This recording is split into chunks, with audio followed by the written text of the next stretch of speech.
ரொம்ப கோபம் வந்தோன்னே மூளை வேலை செய்யாது, எதுவுமே சிந்திக்க மாட்டாங்க அப்படின்னு சொல்கிற மாதிரி போத்திபாருக்கு வந்து கோபம் வந்தோன்னே யோசேப்போட நீதியோ நேர்மையோ அவர் இத்தனை நாள் உண்மையை உத்தமாக நடந்துக்கிட்டதை எதுவுமே ஞாபகம் இல்லை. அவர் வந்துட்டு யோசேப்பை வேலைக்காரங்களை வச்சு பிடிக்க வச்சு அவனை குற்றவாளியை போல கையை காலை எல்லாத்தையும் கட்டி அவனை ஜெயிலுக்குள்ளே போட வச்சுட்டாரு.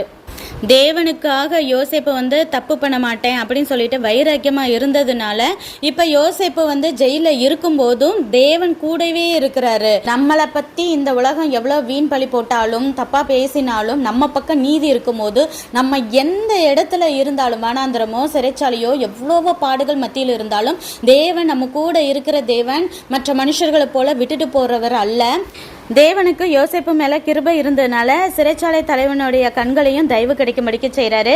சிறைச்சாலை தலைவன் வந்து யோசேப்போட கையில் எல்லாத்தையும் இன்சார்ஜாக கொடுத்துட்டு அதை பற்றி அவர் ஒன்றுமே விசாரிக்கவே இல்லையாம். ஏன்னா யோசேப்பு செய்கிற காரியங்கள் எல்லாமே தேவன் வாய்க்க செய்தாராம்.